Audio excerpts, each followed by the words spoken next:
Hello and welcome back to Kim Reads as we continue with Pollyanna. Chapter 14, Secrets. Pollyanna entered school in September. Finally, she was able to meet lots of boys and girls her own age. But she tried to find time for her older friends, especially Mr. Pendleton. "I miss you, Pollyanna," he told her one day. "I don't see you nearly enough of you now that you go to school. How would you like to come and live with me?" "You know I can't, Mr. Pendleton. I'm Aunt Polly's."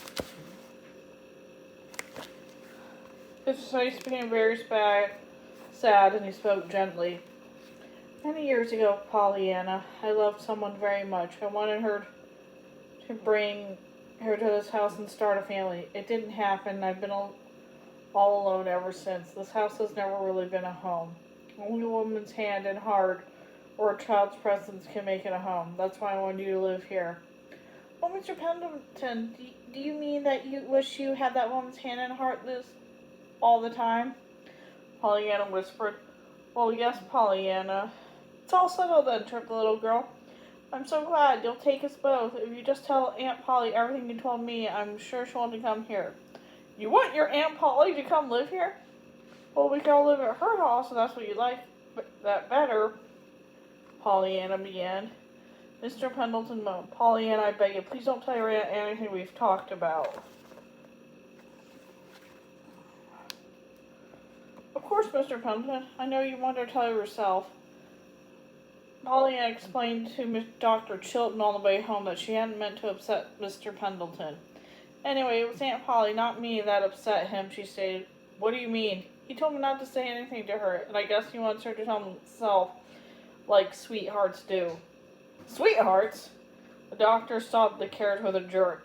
"It's a lovely story, and I didn't know it till Aunt Nancy told me that Aunt Polly used to have a sweetheart and they quarreled. She didn't know at first, but now we found out it was Mr. Pendleton." Dr. Chilton relaxed his hands on the reins and turned to Pollyanna. "Mr. Pendleton wants to see you tomorrow," he said. "It's extremely important."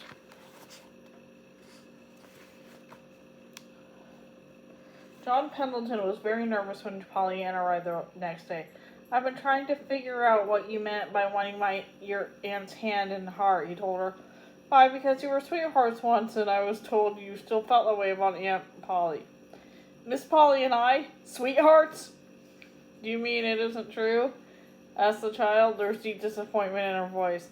"It's been so lovely for the both of us to come in here and live with you. Won't you come by yourself?" "Oh, I can't do that, sir. I belong to Aunt Polly."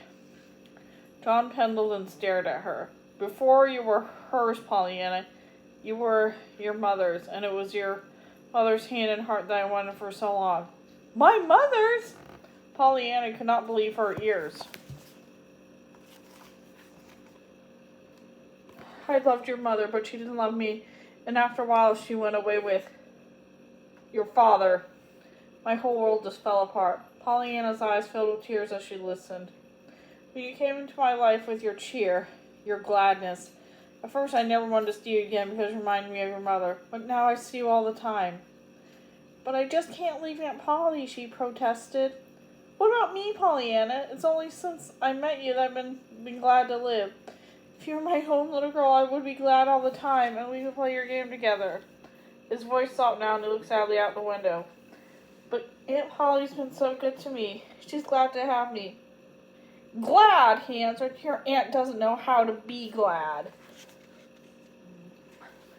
She always does her duty. She isn't the glad type." "Well, anyway, I'm glad I didn't tell Aunt Polly what you told me yesterday. I only told Dr. Chilton." "You told the doctor?" Mr. Pendleton bolted upright, moaning in pain. Polly wondered if his broken leg hurt, or if it could be that something else was bothering him. And that's the end of that chapter. I will see you later.